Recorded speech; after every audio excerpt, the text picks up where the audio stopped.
Hello and welcome back to the Dugout podcast. This is episode number 62.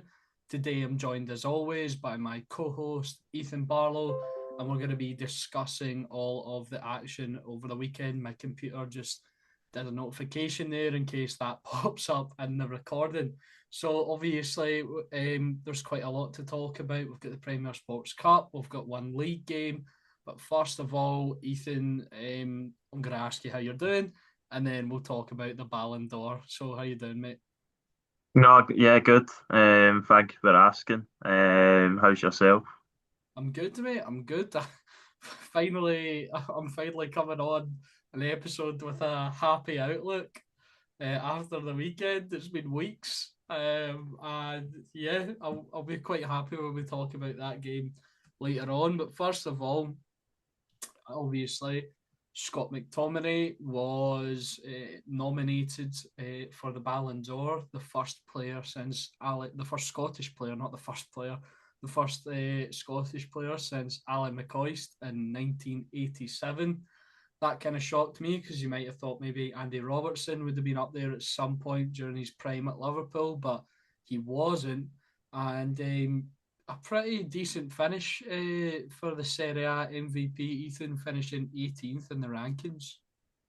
Yeah, and a lot of the rankings, some of them I find quite strange. I'll not get into it in too much depth, but Scott McTominay definitely deserves to be around that 20 to 10 sort of place, and he is there. And as the most important player in Serie A last season, leading Napoli to another historic season, just seasons after they obviously won the Scudetto for the first time since the Diego Armando Maradona days.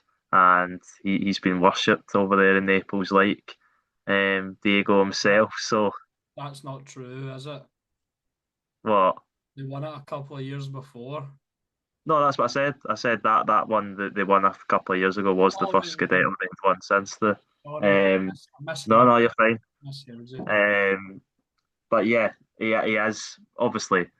I don't think anyone could go to Napoli and be worshipped like he was. But Scott McTominay's certainly close. And then the only unfortunate thing about everything was that he didn't actually get to go to the ceremony because obviously Napoli were playing last night.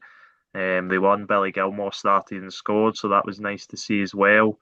But yeah, all the Scottish boys in Italy have done the country really proud, and hopefully Lennon Miller, who made his debut the other night for Udinese against AC Milan, can follow in their footsteps. They've got a cup game as well tonight, Udinese, so possibly Lennon Miller can maybe play even more minutes and Yeah, um, make as great an impact as the others have. yeah, it's an all round sort of good feeling. It's just a proud moment because as Scotland supporters, we're usually the underdogs. We're usually rubbish on the international stage. We don't really get many world class players. Although we should talk about Caroline, sorry, Weir, who obviously made the top 30 as well. So flying the flag for Scotland in the women's game. She made it just in there, but it's a great honour for us. And Just a fun fact about, sorry to cut you off, a fun fact about Caroline Weir is actually that her sister used to be one of my teachers at secondary school, actually. So all right, cool. there's a strange fact, but no, a great achievement for her as well to go out and play for Real Madrid. I mean, speaks for itself, really. So yeah, no, an all round good night for the Scots, and just unfortunate that Scott McTominay couldn't be there to claim the award, but hopefully he's got bigger things on his mind, like another Serie A title, because Napoli have started the season really well, and they're the only team with 100% record so far. So McTominay didn't go because next year he's going to be number one, and he'll attend the ceremony for his Ballon d'Or. But before we move on to the other games, I think it's or if we just quickly go through the rankings, I'll just read out the names for the men and women. I know you've got some problems, Ethan, so we won't delve too much into it. But we can discuss it a little bit because we've only got 5 games to talk about. So From 30 down in the men's Ballon d'Or, Michael Olise finished 30th, Florian Wirtz, Virgil van Dijk, Declan Rice, Erling Haaland, Denzel Dumfries, that's up to 25. Then from 24 down, Fabian Ruiz, Jude Bellingham, Alexis McAllister, Serhou Guirassy, which is justified, but he kind of flies under the radar, I think, because, I don't know, just playing in the Bundesliga. He's not super well known, but he's been on fire the past 2 or 3 years for Dortmund and Stuttgart alike. So deserved. One that maybe isn't as deserved to be in the top 30, Lautaro Martinez, not a great year for him. João Neves in 19th. How mad is it that McTominay's ahead of like João Neves and Jude Bellingham and Virgil van Dijk? It's crazy. Pipping Scott McTominay was Robert Lewandowski and Vinicius Jr. in 17th and 16th. Victor Gyökeres in 15th. I could make arguments for McTominay finishing above a couple of them, I'd say, maybe. Gyökeres. Vinicius definitely. I Gyökeres. think I think Gyökeres, what he done in Portugal, the amount of goals he scored was ridiculous. So I think sometimes they forget the fact that scoring a ridiculous amount of goals is the most difficult thing in football. I think Harry Kane has a massive point. I think you're about to say his name, but I think the main one that baffled me is the fact that he's not in the top 10, because to score 50 goals in this season should never be something that's normal or made normal, and he's made it look very normal since going over to Bayern Munich. Yeah, there's a bit of a mad one in the top 10, but we'll get on to that. So yeah, Gyökeres in 15th, Desiree Doué, and then Harry Kane down in 13th, Kivica Kvaratskhelia in 12th, Pedri in 11th, Nuno Mendes in 10th, Gianluigi Donnarumma, Cole Palmer in 8th, which I don't know, is it just that Club World Cup final performance that has just bumped him all the way up? Because previously I would have had him maybe not even in the top 30. Yeah, and I love Cole Palmer as a player. I love the sort of story around him. If not making it at Man City and then going to Chelsea and being the face of the club, really. And he's been a great player for them. But last season, and at major points and major lengths for last season, he went rather unnoticed. I think he has something like 2 open play goals in the Premier League since January or something like that, which for someone who's finishing in the top 10 at Ballon d'Or as an attacker isn't really a stat that I don't think should be associated with him. And yeah, I think the Club World Cup, obviously, he was excellent in the final, so that weighs a lot. And I believe he was the first player to finish top 10 in the Ballon d'Or without Champions League since Neymar or something like that. Some stat like that since Neymar's times at Santos. So yeah. Wow. So then from then on in, it was Kylian Mbappe, Ashraf Hakimi, Rafinha, Mohamed Salah, and the top 3 was Vitinha, Lamine Yamal, and in my opinion, the deserved winner of the Ballon d'Or, Ousmane Dembele. Yeah, agreed. I think over the piece, he was the best player on the best team that won 5 trophies. He turned up in the big moments. He had big parts in the semi-finals against Arsenal, and he didn't score in the final, but he was one of the key players in the final as well. He was important in the final. I just remember Ali McCoist ranting about his press, and as much as Ali McCoist can get a bit irritating now and again, he was absolutely right. Dembele was like a man possessed, and the pressing aspect to his game is something that we've not really seen from him throughout his career, and something that Kylian Mbappe couldn't adapt to at PSG, which is why it didn't work under Luis Enrique. And Dembele's taken that mantle and got his rewards, and pipping Mbappe by some distance. Although what I will say is Mbappe looks like he might be on for quite a good year if he keeps going the rate he's at. And obviously the World Cup coming up will be a big factor in that, and we might see France in the final again. There's a big chance of that. Now, Yeah. I was just gonna say a final point on it. Yeah, I completely agree with Kylian Mbappe. I'd say he looks like I'm not saying early in the season, but he looks like the runner at the moment. He seems like he's got a sort of new lease of life under Xabi Alonso. He seems like he wants to do a little bit more pressing than he would previously. I think it's a great story that Usman and Dembele's won it because less than 3 years ago, he gets subbed off in the World Cup final in the first half after giving away the penalty and being labelled a flop at Barcelona. And now he goes to PSG and I think rightfully wins the award. And I would maybe make the point right now, I wouldn't even have him in my best 11 in the world. And I think it shows where football's come to that it is so team dependent now rather than individual. But I thought Usman Dembele was the best individual last season and deserves his award. So congratulations to him. yeah, definitely. If you're watching this, Usman, congratulations from us two guys. You've got an approval. Now, moving on to the women's Ballon d'Or, and this one is a bit controversial because I've seen a lot of talk that the winner was not deserved, but I'll start from the bottom and we'll go through it. So from 30, we've got the Scot, Caroline Weir, Steph Catley, Clara Matteo, Frida Manham, Lindsay Heaps of Lyon. Nice wee FIFA card there as well. Emily Fox, Sophia Cantore, Johanna Ritting Canarid. Excuse my pronunciations on a lot of these.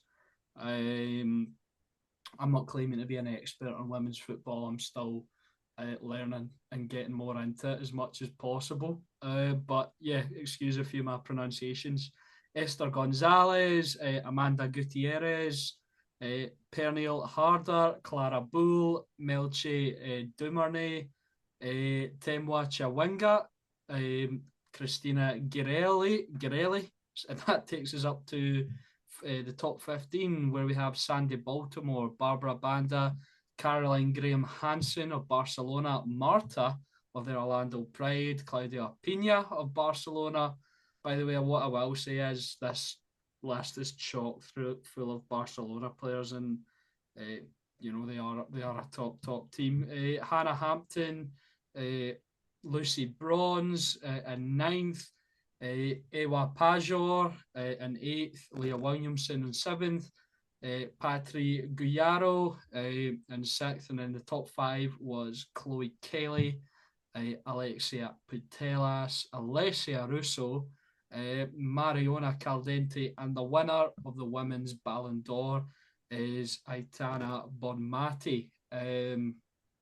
And yeah, for like I said, I'm not claiming to be an expert, but I thought one of the winner would be one of the Arsenal duo, Caldente or Alessia Russo. Obviously, Alessia Russo won the Champions League with Arsenal, who beat Bonmati directly and then beat Bonmati again directly in the Euros. She had a good year. Caldente was excellent in the Champions League also.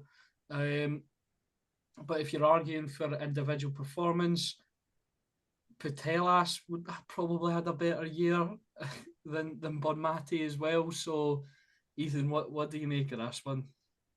Well, I definitely see, and I've seen a lot of the discourse about the fact that it should have been probably one of the Arsenal players, especially with the Caldente getting to the final of that Euros as well as winning it, and then obviously the English players like Russo winning both. Chloe Kelly, I think, shows a remarkable achievement that she's been able to get there because she didn't start all the games for England at the Euros, was such a massive player for them. Yeah, and cringed everyone out.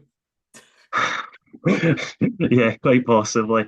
But yeah, Bonmati, still a ridiculous achievement to win three Ballon d'Ors. I believe there's only been eight female Ballon d'Ors. So the fact that she's won three of them is a ridiculous achievement and shows how good she is and how good that Barcelona team is as Back well to with the back likes of to back to back. yeah, three Pete. So I think only Messi do a three in a row. I think he might have. Um, I think he might be the only one to do three in a row, but yeah, so elite company. yeah, definitely. So that's it for our chat on the Ballon d'Or. Congratulations to both the winners. Obviously, it's not Bon Matty's fault that they voted for her, so congratulations to her. Even though some of us might disagree, and congratulations to Usman Dembele, and congratulations to the two Scots representing us on the world stage. Now, moving on to the Premier Sports Cup, League Cup quarter-finals, and it was quite an entertaining weekend. Um, some good goals, some more controversial decisions to speak about. And then obviously at the end, we'll speak about probably the best game of the weekend, Dundee versus Livingston. But Friday night is definitely a contender. St Mirren went away to Kilmarnock and got the victory on penalties. And I just want to say, right, I got all four winners correct, and I think I got two of the results absolutely spot on. So, just before we dive into the game, I just want to hear you congratulate me. No, well done, Alex. I didn't do too well with my predictions. I certainly backed Kilmarnock, and it was obviously very close. I think St Mirren, as we'll get on to, deserve to win over the Peace. And I can't remember if I said Aberdeen or Motherwell to win. So I don't know if I was. I think I might have said Motherwell, but I'm not sure. I'm not going to You, stake that claim you did, 100%. you did, because I remember I was a two team difference. I went with St Mirren and Rangers, and you and Laurie both went with Kilmarnock and Hibs. Yeah, Hibs. I definitely went with Hibs, but I think most people did. That was one you couldn't really have seen coming. But the Kilmarnock St Mirren one I could did. have really went either way. I saw it. Um, I got it yeah, you saw spot it coming. 2-0. You saw it coming, but what was the saying? Well, I'm not going to say it, but I mean, yeah, If we throw enough at the wall, some will stick. yeah, Uh, that's the one I was looking for. Yeah, but yeah, so I have watched the highlights, but to refresh my memory, I'm going to get up the running order of the game, and then then the images will come back to my brain. So Friday night, St Mirren. All right. So, oh yes, Mika Mandron opened the scoring. Lovely bit of footwork by him, to get through on goal. Maybe Straight could have done a little bit better. He did struggle to get down to that, but St Mirren took the lead in the 25th minute before Kilmarnock equalised in the 44th. A really nice header from Robbie Dees. I think it was Dominic Thompson over the free kick as well, and he also did take a cracking penalty. I don't know if you've seen it, Ethan, but there's an incident that I want to talk about in isolation during the game, off of a free kick from Dominic Thompson, that I think the refs got disastrously wrong again. St Mirren then retook the lead in the 59th minute with a goal of the season contender from Jaden Richardson. I don't know what's in the water in Scotland this season. Obviously, I don't think this one's as good as the other two, but this is still a spectacular goal from the right back that I myself pretty heavily criticised the signing of Jane Richardson. I didn't think he would be good enough coming from Boreham Wood. He struggled at Aberdeen. He's been quite good this season, and I'll eat my words. And then in the 86th minute, Bruce Anderson equalised with a cracking penalty. For me, this one was a penalty, and Kilmarnock got at least got this one. Ethan, what do you make of it? I'm not sure. I don't know about this one. I feel like the camera angle is difficult to tell. Richard King is a little bit clumsy. He takes, I think, a poor touch in the box. I don't know if Marley Watkins just kind of jumps on the opportunity try and con the referees into a penalty, the VAR-less referees, may I add. But yeah, it's really smart play from Marley Watkins at the end of the day. It's good striker play. He gets his body in front and gets the penalty, which Kilmarnock needed at that point to get back in the game. And as you said, well taken by Bruce Anderson. I think the commentator said that's his seventh goal against St Mirren, so some record he's got against them. But yeah, I thought watching the highlights and from what I've heard, St Mirren seemed like they deserved to win, even though it obviously went to penalties. Um, Both teams, I think we spoke on last week when we done our predictions that both teams have been difficult to beat this season. Both of them only losing in the league to Celtic with late goals, so it was going to be a tight game regardless. And some really good goals as well. Mikael Mandron's first goal was excellent. He flicks it over Lewis Mail, who's not had the best of weeks for one just an unfortunate penalty, obviously, last week, and then Mikael Mandron making him look silly and a great finish. I agree. I think Max Striek should probably do better with it, but Mikael Mandron take nothing away from him. 6 goals already this season. Yeah. Then Dominic Thompson, great free kick into the box. Robbie Days, good header for Kelly. And yeah, I was looking at Robbie Days. He has a weird record. He only scores a goal every season. He's never scored more than once across his 8 seasons in football.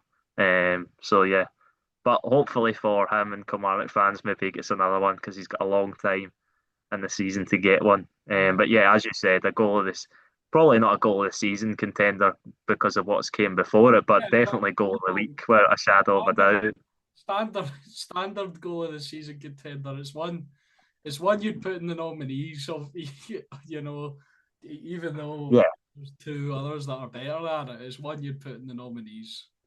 yeah, and it's such a difficult one because he has to control it so high on his chest as well, moving back, and then to get his foot and get the power behind it as a ridiculous goal from Jaden Richardson. And like you, I wasn't too sure about the signing at the time after his failure at Aberdeen, really, but he's proven that he's fit to play in that Stephen Robinson shape, and he's been excellent. And he's already got 4 goal involvements this season, his season career high. So yeah, he's made a great start.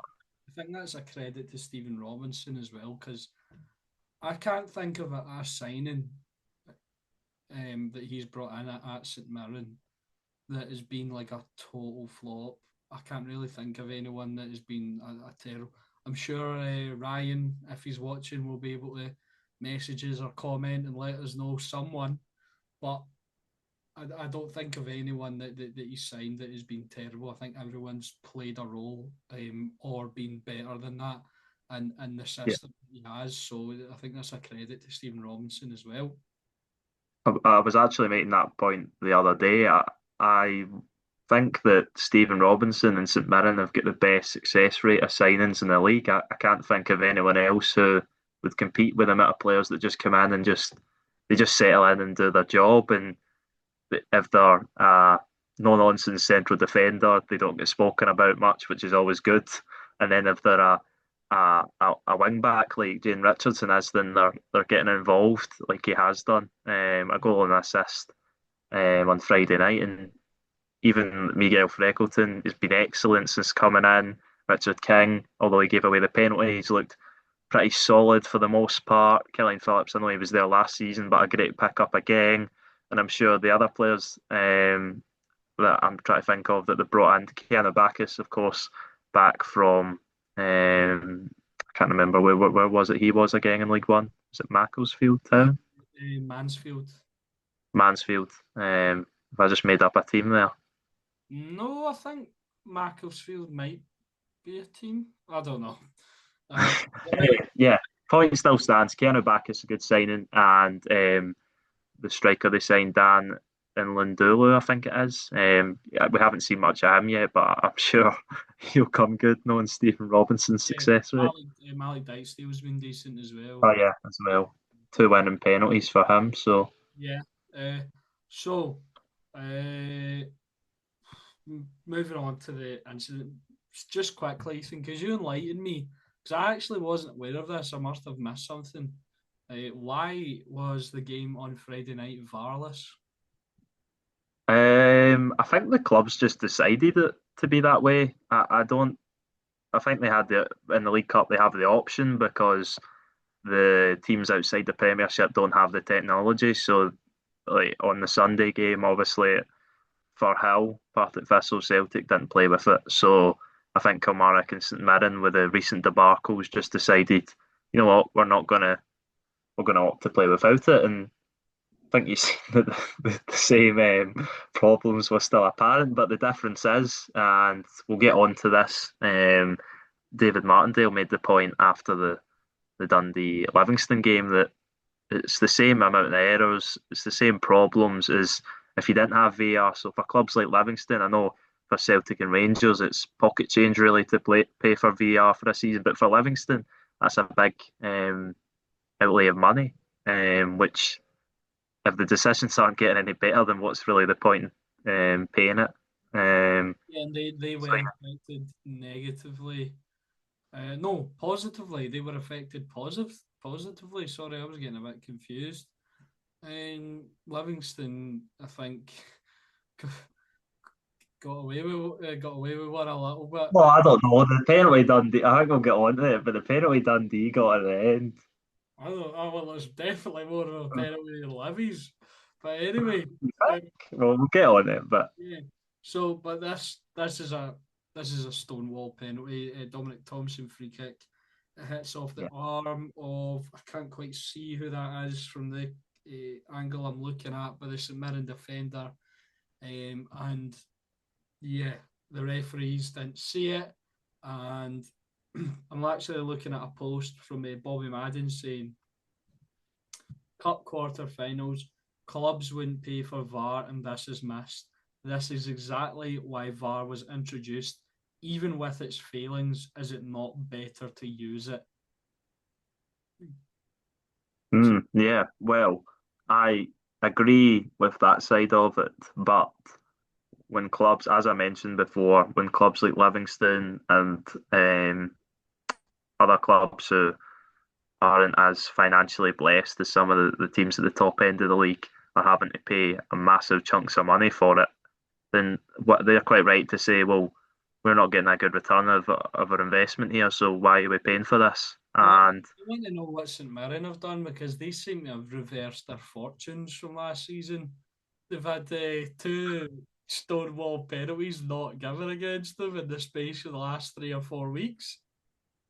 yeah, exactly that. The Jaden Richardson one at Easter Road, which I think the KMI panel and Willie Collum have come out and said that it should have been a penalty. Obviously, didn't get given, and St Mirren were able to get a point on that day at Easter Road, but and then again at the week on Friday night. So yeah, and I think a lot of people make the point this stuff evens out, and it usually does. But the fact is, the wrong decisions will even out if there's not VAR. So the whole point of VAR is that we're getting less decisions wrong, but it really doesn't seem like we are, and that's the problem with it, and that's why you understand when teams like Kilmarnock and St Mirren make a stand against VAR, although they did miss that clear penalty for Kilmarnock. Okay. Yeah. Yeah. All right. I think we'll move on now to Saturday's matches. The first of which was Aberdeen hosting Motherwell at Pittodrie, and Aberdeen's disastrous start to the season continues as Motherwell progress to the semi-final for the first time in 6-7 years. Reagan. It's actually 7 or 8 years. I found. I know Andy Halliday said it was 6 or 7 years, but I think it's 7 or 8. Because the 2017-18 season was the last they made both finals, losing to Celtic in both. Um, and funnily enough, Stephen Robinson was the manager, so that'll be a really interesting semi-final. St Mirren's first time in the just to go back to St Mirren, sorry, St Mirren's first time in the at Hampden since the 2020-21 season, but the first time they've been able to have fans at Hampden since they won the the League Cup in 2013 against Hearts. So yeah, a lot of history tangled into that semi-final tie, which we'll get onto and maybe give our early predictions at the end. Yeah, and I think as well, if the two sides on the other side of the draw don't get their act together soon, the Motherwell and St Mirren will be looking at that going, we've got a chance here. Let's continue with this game. Regan Charles Cook got the only goal of the game, a fantastic strike, his first goal in Motherwell colours. But this was a pretty end to end match. Aberdeen sort of the first opening 20 minutes, sort of with the chances. Then Motherwell came back into it. There was loads of absolutely mental misses in this game. Charles Cook had one of them. Maswanisi was really unlucky, and then Saeed blasted it over the bar. I'm trying to think of. I know the big one, but I'm trying to think of some other ones. I think Stamatolopoulos had a few stinkers. He had one cleared off. It was Stamatolopoulos or Liam Gordon. I think they had one cleared off the line by Adil Elcic. Yeah, and he looked decent again, Alcic. And the big one, Canusta, from about 6 yards out, blasted it off the bar. That Yeah, he has to be finishing that. And yeah, I think that kind of sort of comedy act of finishing kind of sums up what Aberdeen's season has been like. They just haven't been able to get the ball in the net, and they've suffered as a result because they've been conceding on the other end. yeah, exactly that. Only Aberdeen haven't managed a goal against a Premiership side this season. Never mind a victory. They're the only team that sit below Rangers in the league.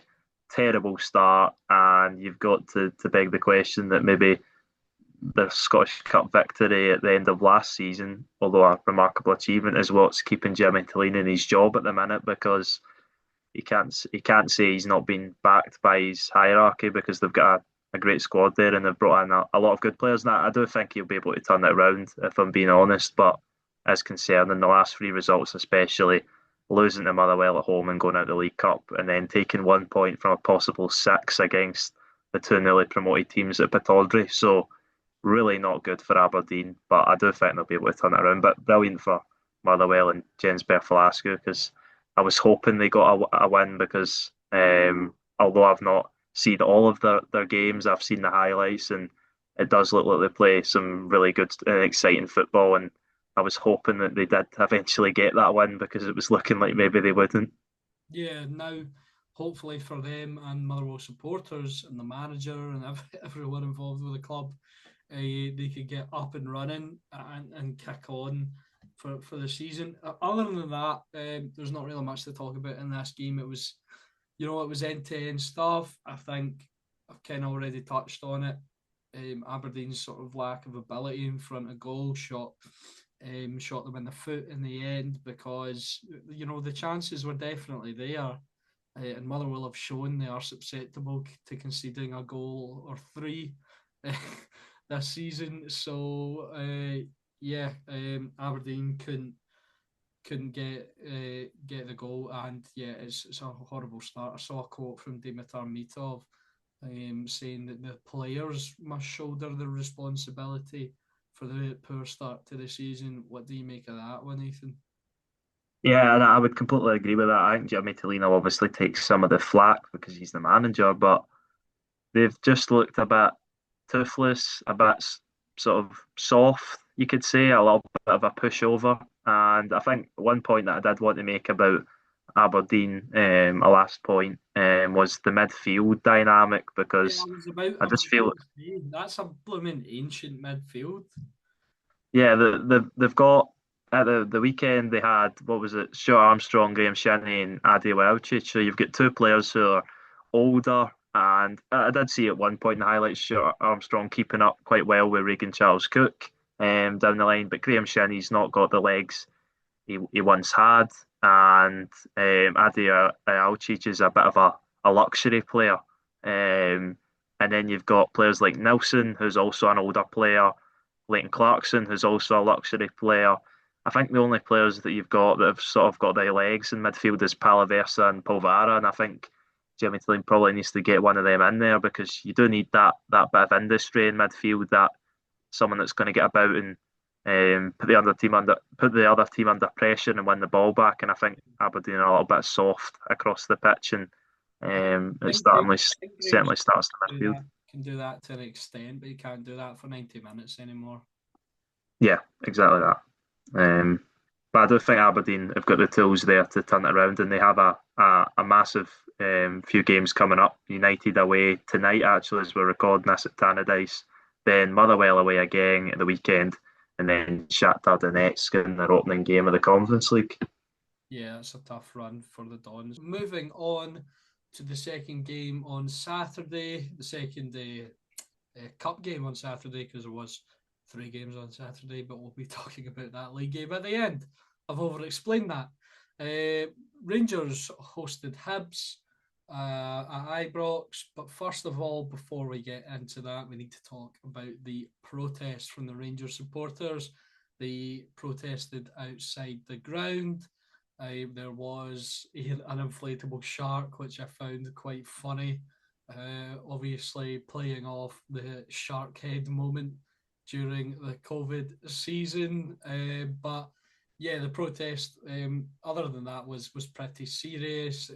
Rangers fans calling for the removal of Russell Martin and Patrick Stewart, holding up banners with their faces scored out. And during the game, they protested as well, throwing bouncy balls onto the pitch. I'm not 100% sure what the meaning behind that was. Maybe Ethan could shed more light on it. But yeah, Ethan, I'll throw it to you to talk about the protests. Yeah, no, I'm not too sure there's anything behind the bouncy balls apart from drawing the attention over to the Union Bears and their banner, which stated delaying the inevitable, Martin must go, holding up those sort of cutouts, as you said, of Patrick Stewart and Russell Martin with their faces scored out because the majority of Rangers fans believe both of them are not fit for purpose. As you've seen, Ibrox wasn't close to 50,000 seats as we expected. I think the official attendance was just over 40, so 10,000 light, which is a big. Well, I don't even know if it was that much. I know that it might have said that much, but I was thinking closer to maybe 35 or 30. Because there was a lot of empty seats in the ground, and you did expect it. I think it's difficult to tell when it's league games and stuff because I think they count season tickets. But obviously, with the cup games, you need to scan in with a separate ticket. So I think that might have been accurate. I think 10,000 for a lot of people is more than they might think, and it does make a big difference in the stadium. Yeah, possibly. Anyway, it was way less than 50,000. Anyway, that's the point. And you did expect that, and there was a big protest outside the main stand that was obviously set up by the Rangers fans to voice their discontent towards what's happened so far under Russell Martin. And obviously, he's tripped to Loch Lomond at the start of the week for the swim, and the walk up Connacht Hill seemed to work because Rangers did perform on the pitch and got the result. But yeah, I watching it, I did feel a little bit, and I have at points felt a little bit sorry for Russell Martin because although a lot of Rangers fans should feel that he should resign and stuff like that, I don't think he is. And yeah, I think the scenes on Saturday were really ugly, and it must be really difficult for him to handle, and his family as well to handle seeing so much sort of negative energy towards him. But that's what happens at football clubs when stuff turns sour. And we'll get on to another example of that as well. So yeah, what I hope the case will be with this, so it will sort of remain on the. Well, what I actually hope the case will be is he'll turn it around. But if it keeps going the way it is, I hope it will remain in the realms of criticising him as a manager.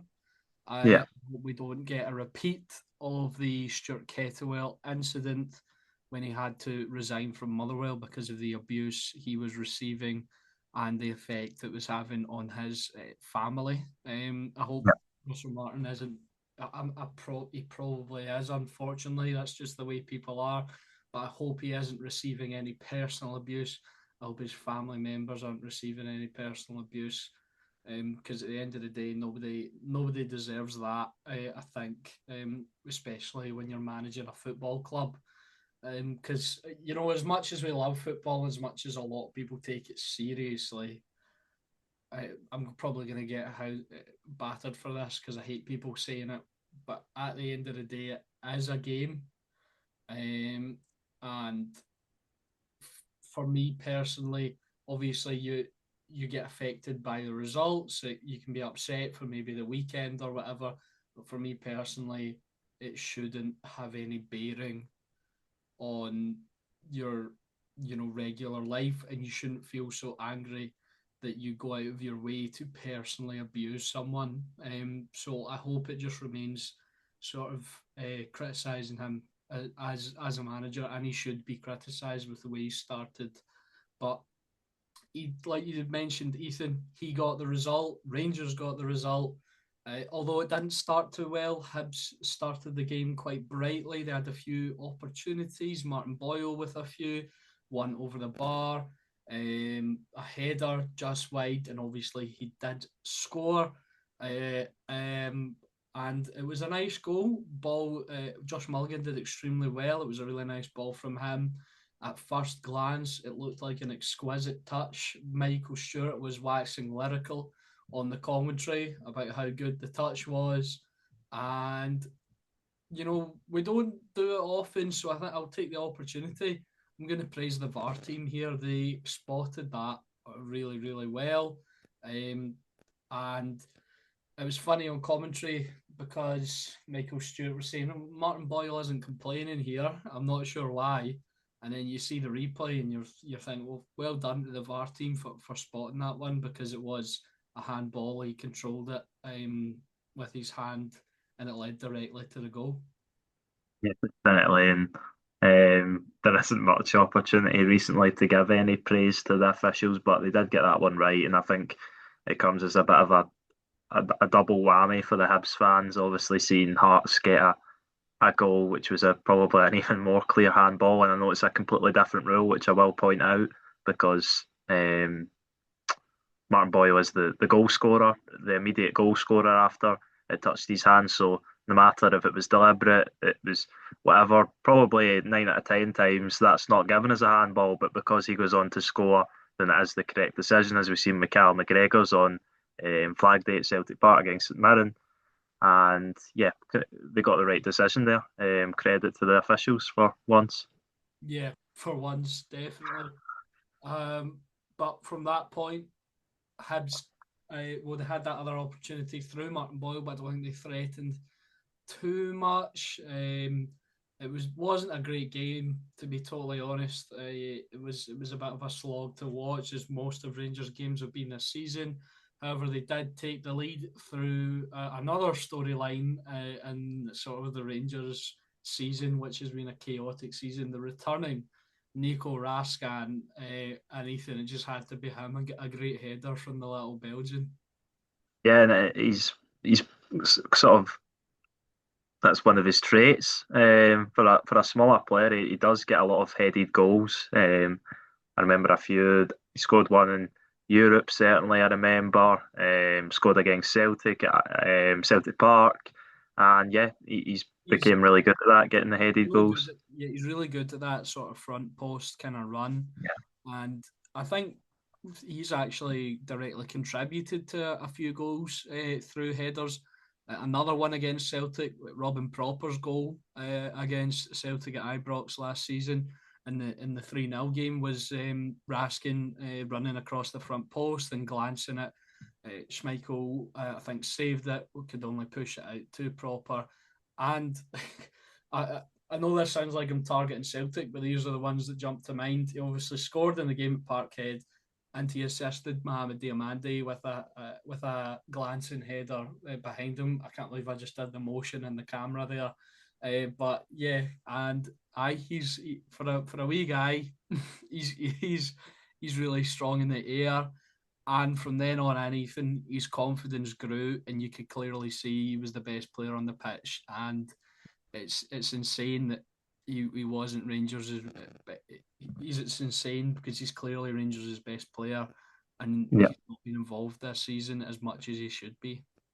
Yeah, and ultimately he rewards Russell Martin for having the faith to put him back in eventually, but he also makes Russell Martin look very silly that he's not had him in for weeks now. And despite the relationship there, as you said, I think no one's or not many people are disagreeing that Nico Raskin is Rangers' best player, and he showed that probably man of the match at the weekend.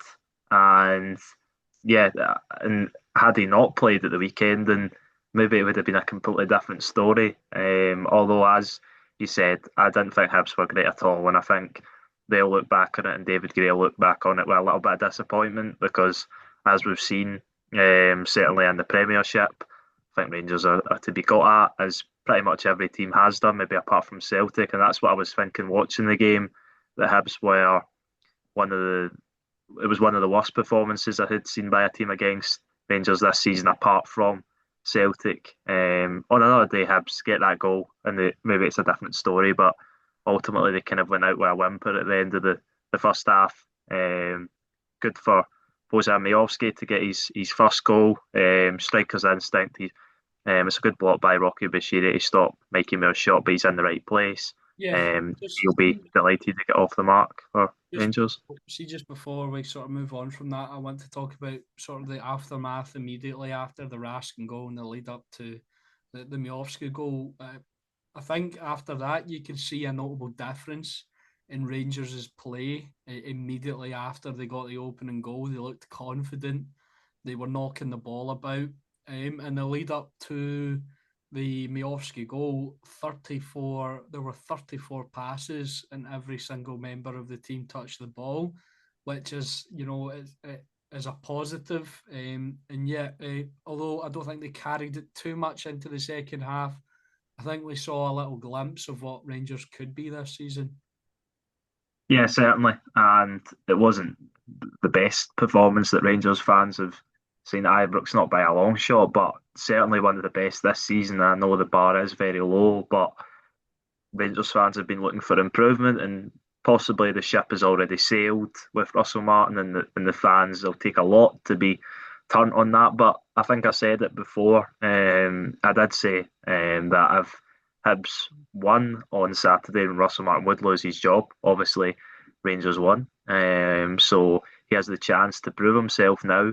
He's got a load of massive games coming up. The Europa League campaign starts on Thursday, and then it's Livingston away, I believe, and then Falkirk away, I believe, after that. So some difficult games coming up, but if he can string a few results together, then there's no reason why he can't turn the narrative around and flip the switch. Because as we said, I know Celtic and Hearts are on the face of it look quite clear in the table, but it only takes a couple of results to flip it around. And I know Hearts have been brilliant by where compared to where they were last season and made a great start under Derek McInnes.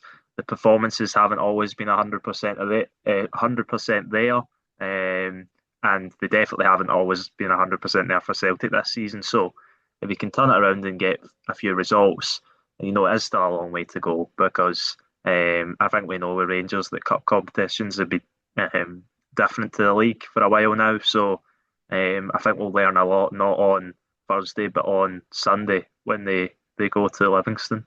Yeah, we definitely will. Just like you said, for the second goal, striker's instinct from Miovski. In the second half, Miovski scored again, but it was rightfully ruled out for offside.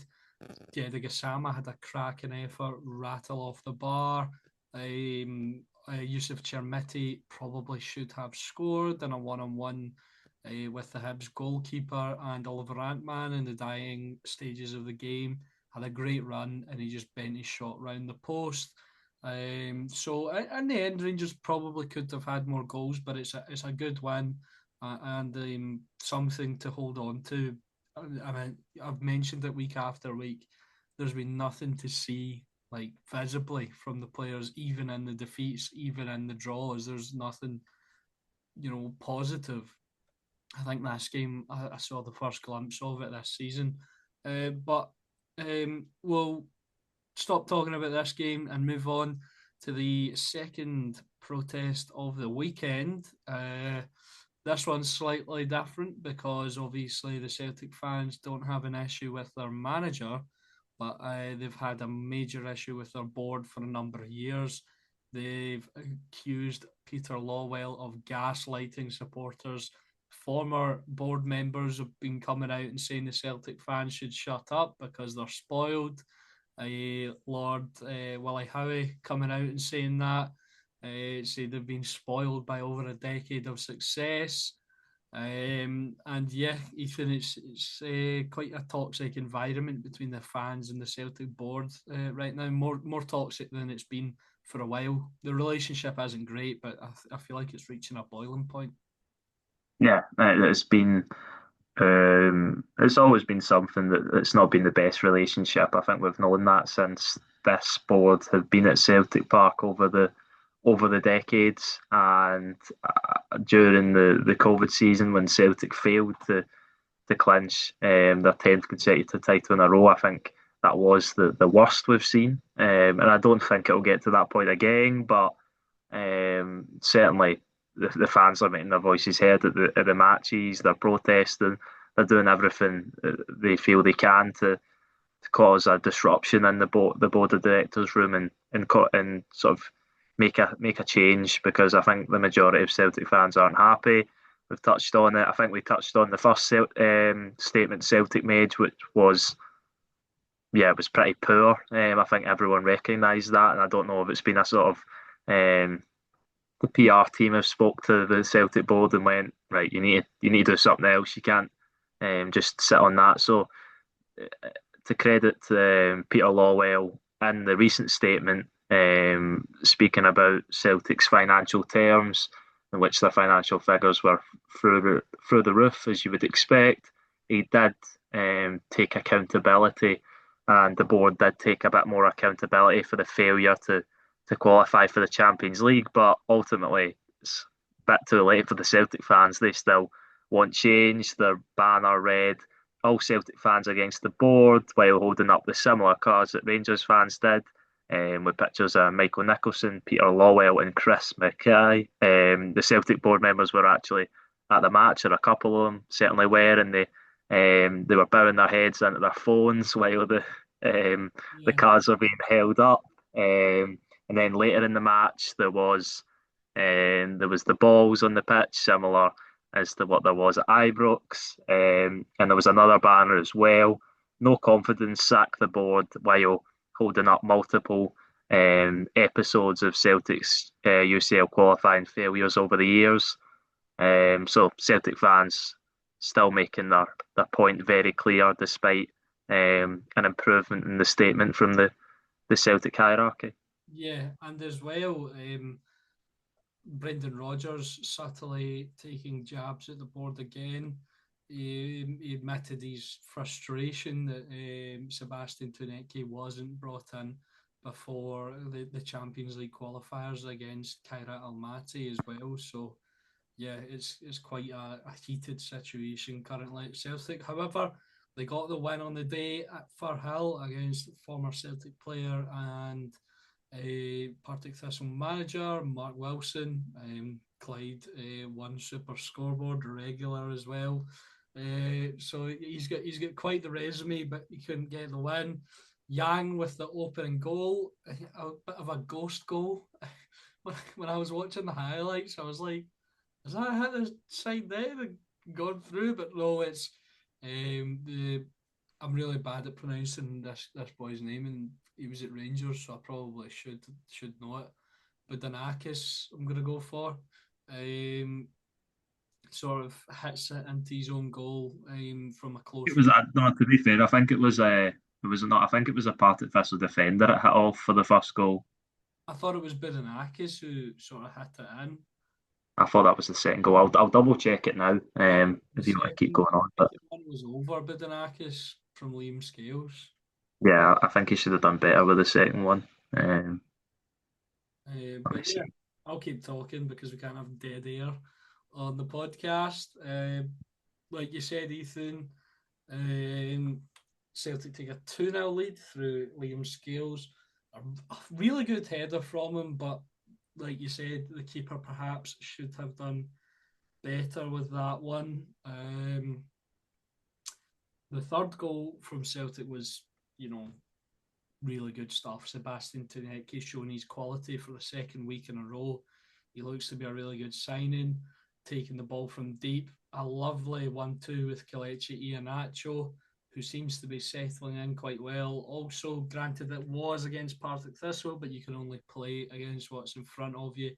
A really nice pass from him and a good finish from the Tunisian winger, potentially a teammate of the new Rangers striker, Yusuf Chermiti, as well as the Tunisian national team are looking to bring him in. Although I think he's still trying to hold out for Portugal. And then Luke McCowan got the fourth goal to seal the victory, a pretty standard win for Celtic, and they progress to the Premier Sports Cup / League Cup semi-finals. Yeah, I don't think we had any doubts over this tie. The last time Partick Thistle actually beat Celtic was in May of 1995, and that was the last time they beat Celtic or Rangers. So quite a bit ago. Celtic unbeaten in the last seven domestic matches. To be fair to Mark Wilson, he is doing a really good job at Partick Thistle so far this season. Unbeaten in nine of the last 10 this season. The only loss coming to Championship League leaders St Johnstone, but Celtic making steady improvements from game to game. And I know it is Partick Thistle, as we said, but they were good. Brendan Rodgers made a few notable changes.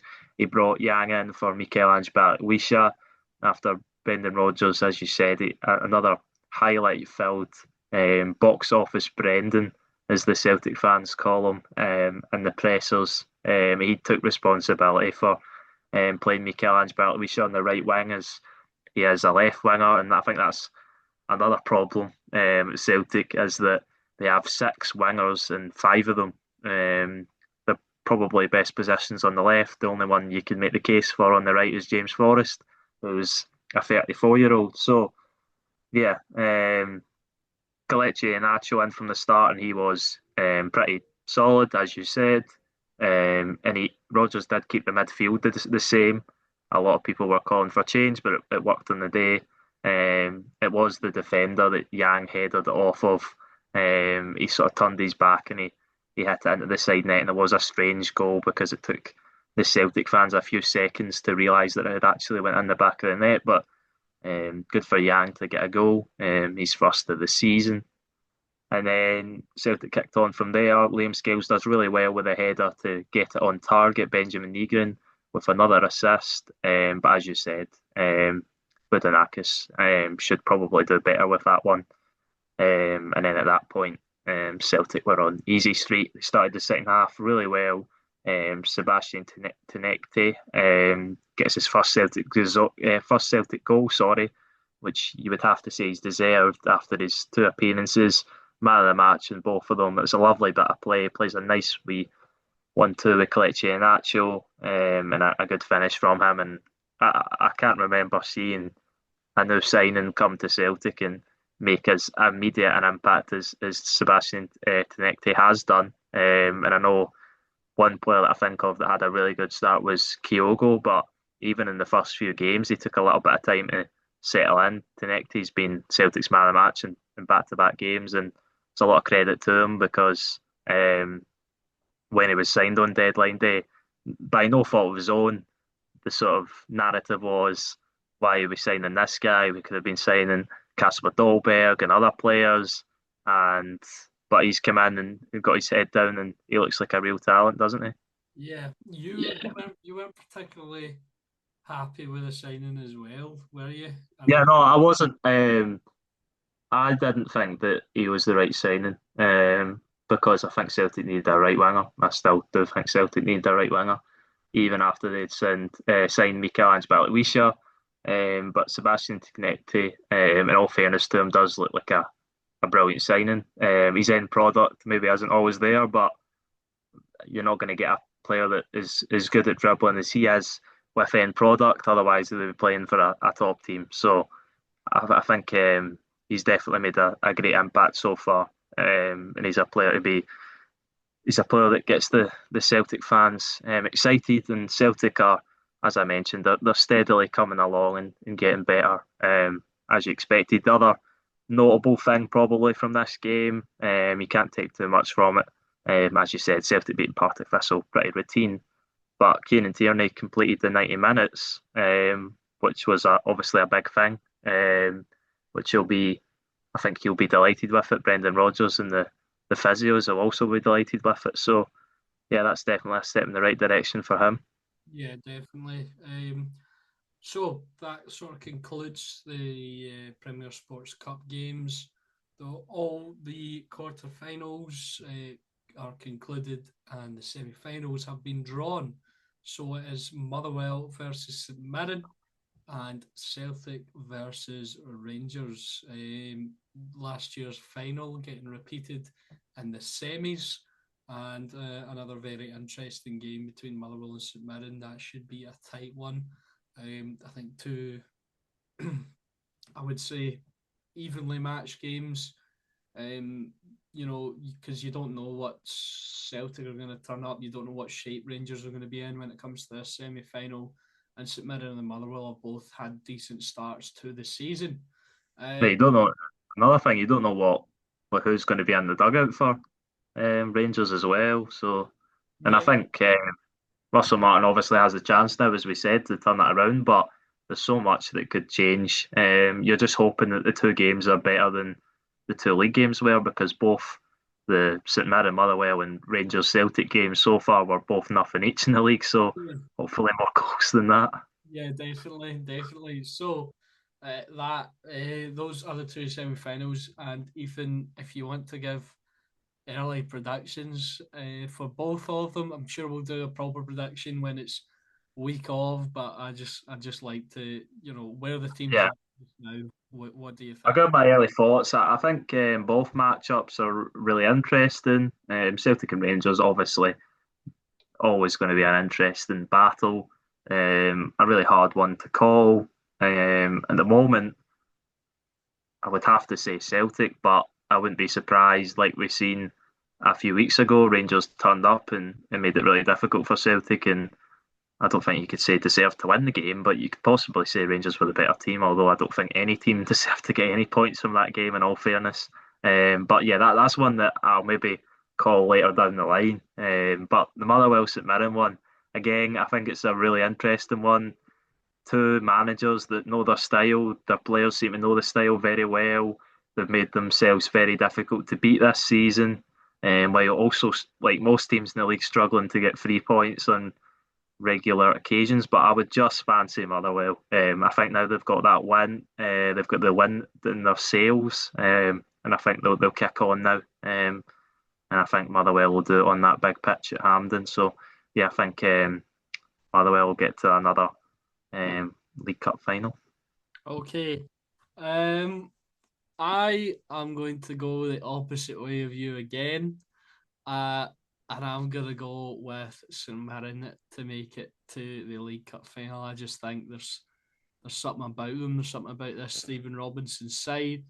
I think they're the perfect sort of kryptonite to this Jens Berthelascu style of football.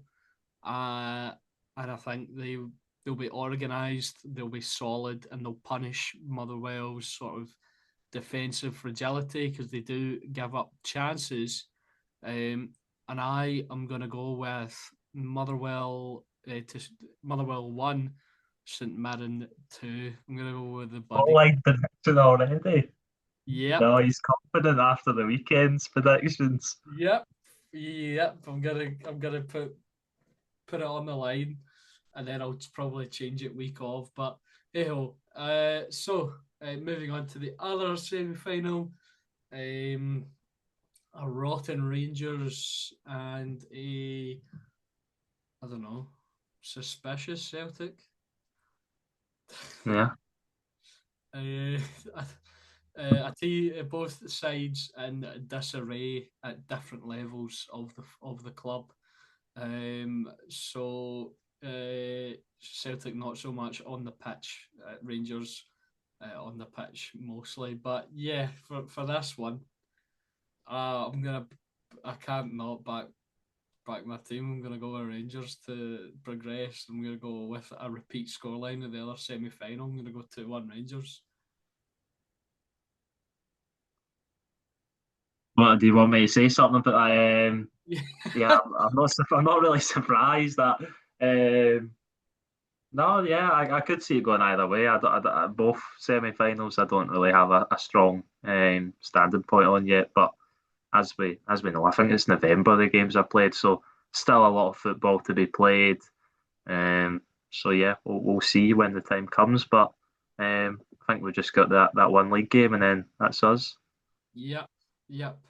So, moving on to Dundee versus Livingston, the best game of the weekend. Dundee with a last minute penalty winner. They did go 2-0 in front. Simon Murray getting the opening goal. I just love his celebration, man. His wee run. He just he's just a madman, and I love it. Pointing to Cameron Congreve, back-to-back impacts, got the start this week. He looks to be a really good signing for Dundee. Uh, Dundee then double their lead through Joe Wesley. Um, really nice play again. Poor defending, I'd say, at the back post. I didn't quite make out who it was, but he just let Wesley get in front of him. I thought it was too easy from the Dundee defence. Livingston get a goal back, an own goal from what's his face, Finlay Robertson. No, no, it's not Finlay Robertson. Clark Robertson. It is. Sorry. Clark Robertson. Then Livingston get equaliser. A pretty dubious penalty. I think it might have been Clark Robertson who gave it away. Yeah, it was. It was. Aye. I didn't think this was a penalty. I think that's like the one of the Kilmarnock game. I think it's really difficult to tell. I don't think we have enough camera angles. But I did think it was a penalty. I think he just kind of he's a bit clumsy. He just kicks through it, and Lewis Smith gets in there and gets the penalty. Certainly not a stone waller or whatever, but um, yeah, they gave the penalty. Ultimately, they had VAR in this game, so shouldn't be any excuses, but there always is. But this wasn't one I seen as a sort of big talking point. I thought they got this one right, and credit to Jeremy Bukia, the 36-year-old who came off the bench, and it's an absolutely brilliant penalty. Jerome Pryor dives the right way and still can't get anywhere near it. And then you think Livingston are going to have rescued a point from 2 goals down for the second time this season. Obviously, they've done it at You said Rugby Park, but can't get anywhere near it. what is it? You just said Jerome Pryor can't get anywhere near it. Oh, oh yes, John McCracken can't get anywhere near it. Sorry, yeah, I was wondering what you're pointing out there. Yeah, of course. I meant John McCracken, the Dundee goalkeeper. Yeah, Jerome Pryor wouldn't couldn't have got anywhere near it because he was at the other goal. But anyway, yeah, good penalty. Not a stone waller, but I think it probably was a penalty, unlike maybe the one we're about to get onto. Mm, I thought that was a stone waller. No, I said I didn't think it was a stone waller, but I think it is a penalty. I Right. don't think it's not one that I'm going to moan about. I think it could go either way, but I think they gave the penalty, and yeah, I think it was fair enough to give it. All right. Cool. Um, I don't know. I think that the last one is a penalty. I don't know I if don't think, I don't know. I think he just sort of hits the deck. I don't know if there's any contact. Again, the camera angles are so poor. The yeah, VAR just doesn't have I don't think has the technology to operate at a high level either. And yeah, I think people have said we're using VAR light in this country. And yeah, I think we are because you just can't see the camera angles they're using. You can't see. It was Charlie Riley who went down. I think it was his first appearance of the season, I believe, or first of the Premiership, certainly. He knocks it past Danny Wilson, who sticks a leg out. I don't know if there's any contact. It's hard to see. But Ross Hardy goes to the VR monitor, and there was a penalty kick and a chance for Dundee to move up the table. I think he does catch his leg. It's yeah, that's conclusive to me. Is it? Yeah, he does catch his leg. I'll have to see. The angles I seen, I couldn't really make it out. Let me see. I'll go and watch it just now. I'll send you the link to the video I've seen. Okay, thank you. But anyway, Callum Jones steps up and puts it away. He sends Jerome Pryor definitely the wrong way this time, and then sends Dens Park into a frenzy because they get their first league win of the season. Yeah, Although Stephen Presley looked as cool as a cucumber on he the did. touchline, like he's He used to wasn't. stuff like that. Yeah, he wasn't. He wasn't showing any emotions. He's trying to be nonchalant. Big Yeah, Steve Presley, but yeah, no, a massive one for Dundee takes them ahead of Rangers, who are 11th. So, despite Rangers' big win in the League Cup, they are now down to 11th in the league. And if Aberdeen win tonight, which I doubt would happen, Rangers will you be. doubt it happen? I don't know. I think it could happen. I think that'll be an entertaining game. I have seen the penalty, the clip you've sent me. Yeah, penalty. I got that one wrong. The highlights package showed a terrible angle of it, so luckily that one's been cleared up. So So I yeah, don't I know. think we I don't did know get the what right David decision. Martindale was moaning about. I think he benefited more from VAR than Dundee did. Possibly, but no, I think his point still stands that if they're not getting decisions more right than if they're not using VR, then what's the point in it? Especially for a club like Livingston. I know he always batters on about the finances, but Livingston are the financially weakest team in the league, so he does have the right to speak about stuff like that, I think. Yeah, he does. So I think that'll do it for today's episode of The Dugout. Thank you to everyone for watching and listening. Go check out the Twitter at The Dugout 2024. Make sure to go and check out the Spotify if you want to just listen to it in audio format. That's just The Dugout on Spotify. You'll see the logo. Go check out the TikTok at The Dugout. And if you're listening to this on the Spotify, go and check out the YouTube. But yeah, thank you to Ethan and thank you to all of you. Goodbye.